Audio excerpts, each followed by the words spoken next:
Good morning, everybody. Happy Wednesday. Hoping for one take this morning because it's quite chilly. It's not that I've just had to put wet socks on to keep my feet warm off the line, but never mind. I wasn't going to do a video today. I don't normally do more than one a week.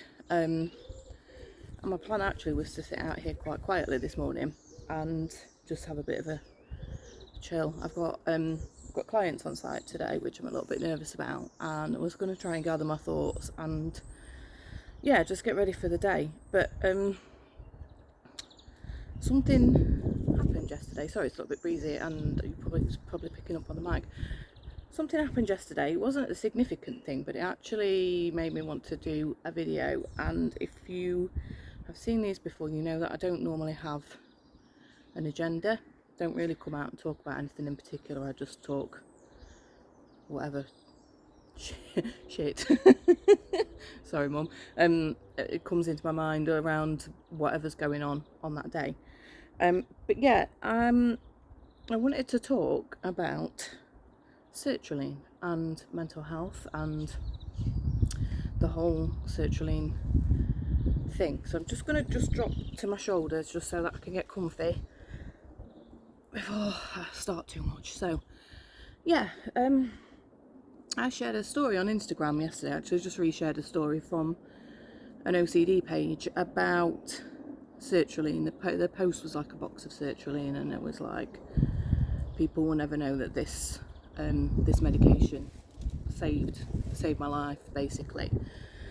And it really resonated with me because I spent quite a lot of time on Sertraline for various reasons that I'll talk about in a minute. But it triggered I had a lot of responses and messages from other people who are either on Sertraline or have been on Sertraline or have had similar experiences where it's basically saved a life. And I know that sounds it's probably a bit dramatic, but sorry, my eyes are running because it's windy. It's actually probably quite true. And the sad thing about it, and this is why I want to make this video, is that people are really ashamed to be on Sertraline, or to talk about it, or to say that they're having help with the mental health in the form of medication. So the page that shared it was an OCD page, and they were actually the person that posted it was talking about pure OCD, and that's something that I've had experiences with. It's something that I was diagnosed with when I had my breakdown, and I can't describe to you how horrible it is. It's people, when they think about OCD, think she's just going to clean obsessively, or they just do switching lights on and off and whatever. And part of mine was cleaning obsessively.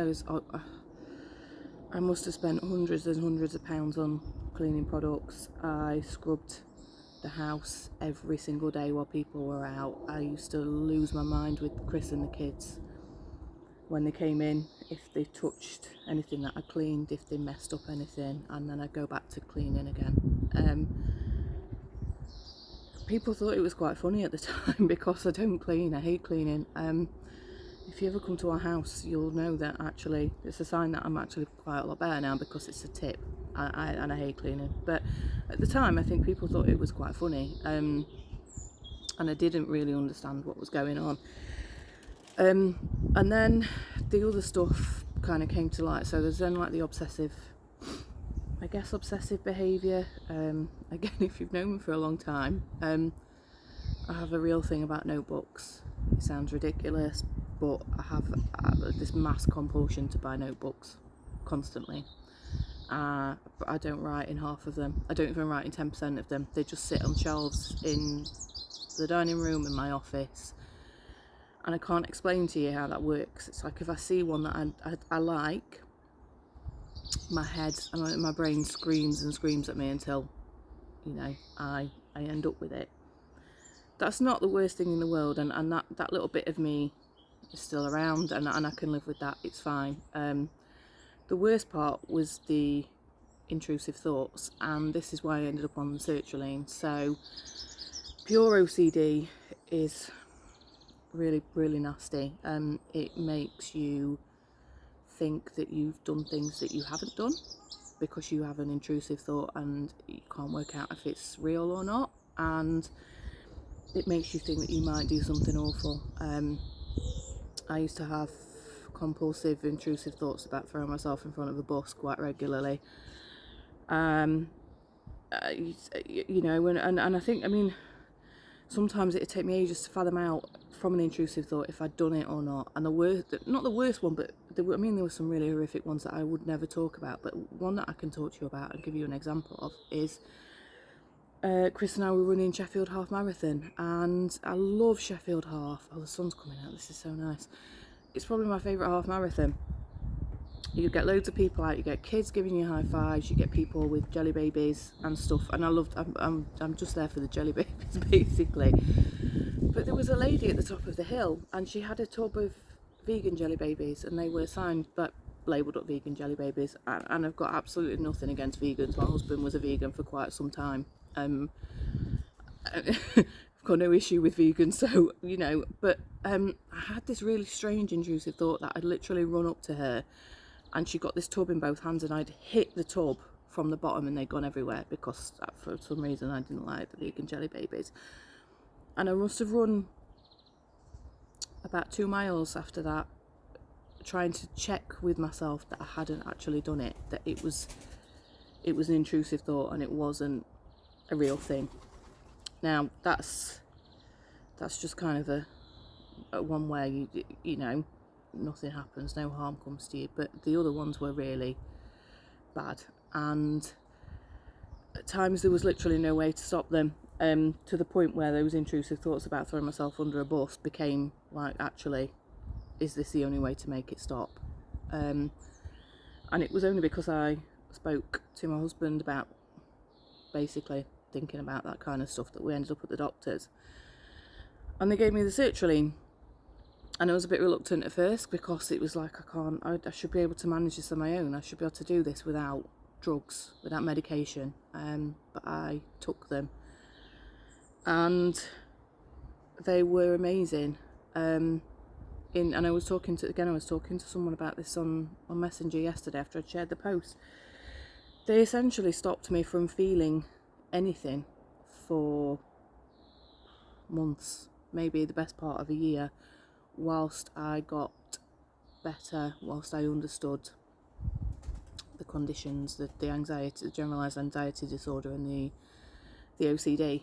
But they stopped me from feeling anything, and actually that was a really good thing, because they stopped me from feeling like I needed to find another way to stop the intrusive thoughts. They didn't stop the intrusive thoughts, but they made me, because I basically just didn't give a shit about anything, they made me rationalise with them in a much better way, and they made me not actually care about what people thought about me. I used to be so worried about what people thought about me, and yeah, they literally just made me not give a toss whether people liked me or not.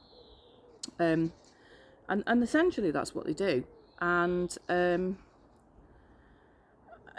you know, it's like little things like the Chris and the kids take the mick out of me all the time because I will cry at the drop of a hat. I'll cry at TV adverts, I cry at the bloody John Lewis advert every year regardless. It doesn't even have to, it's the second it starts, that's it, I'm gone.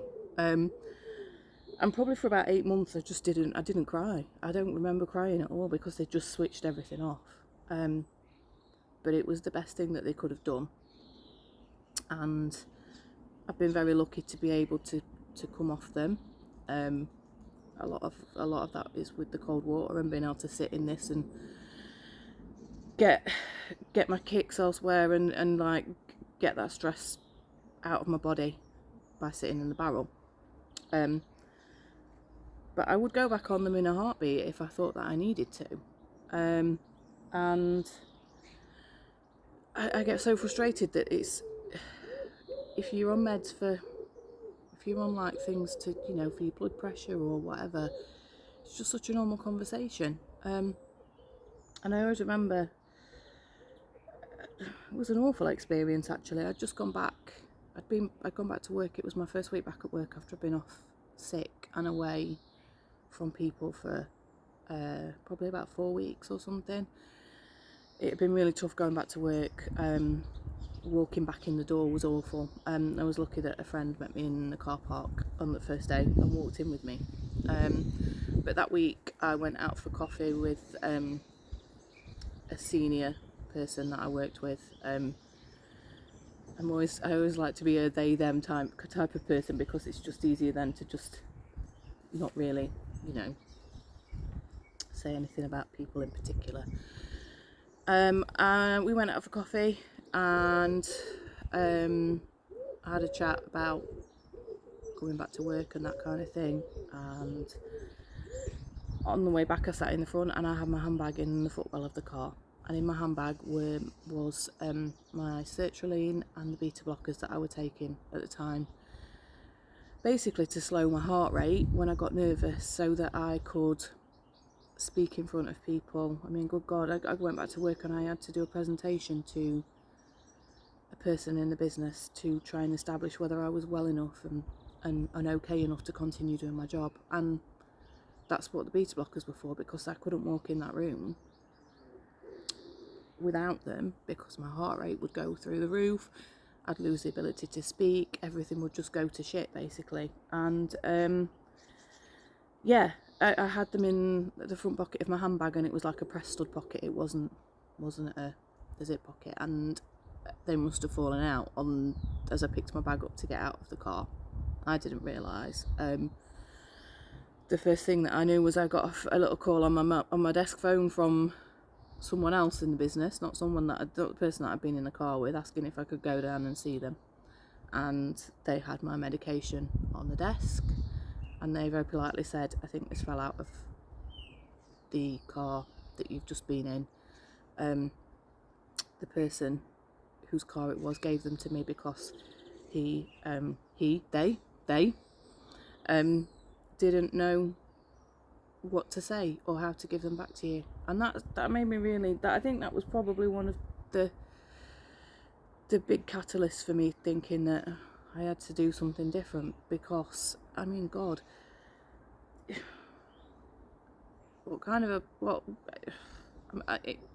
the time I was just so ashamed. I was so embarrassed by the whole thing, and I think I'd not forgotten about it, but I think I'd just put it away for a long time. And this post yesterday just made it come back to me, and I was like, what kind of a world is it where if it's like if you're in the street and you dropped, I don't know, a packet of chewing gum or a packet of cigarettes if you smoked or whatever, someone would pick them up and they would chase you and they would give them back to you. They wouldn't go, oh God, I can't give these back and I'll have to give them to someone else, or just wouldn't happen.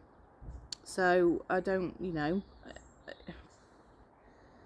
it astounds me that this is still a thing, that you can't actually say to people in a comfortable environment, actually I'm on Sertraline and actually it helps me do life better. It helped me be more competent in life, it helped me be a better mum, it helped me be a better wife, it helped me be a better person in general, and it gave me the support that I needed to continue to be that person that I hope I am today. But it and there are people that I was talking to yesterday who take it for that reason, because it helps them, it supports them to be the person that they should be, and it helps them manage the little things in life that maybe put a barrier to that. And why shouldn't we remove those barriers? Why shouldn't we be open and honest to the fact that actually it's not a shameful thing, it's not a bad thing, it's a way to do life and have a better life, and the life that you deserve and you should have. So yeah, I've still waffled. I had an agenda, but I've still waffled, so I do apologise. And I've been in here for 15 minutes. I'm just going to drop my shoulders while I finish off, because my shoulder is still absolutely battering and I don't know what I've done. Hang on just a sec. Are you off, boo? Sorry, I've been in here ages. Come and give us a kiss. Love you. Have a good day. Bye bye.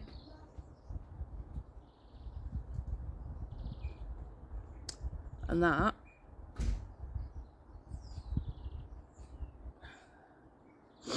that is why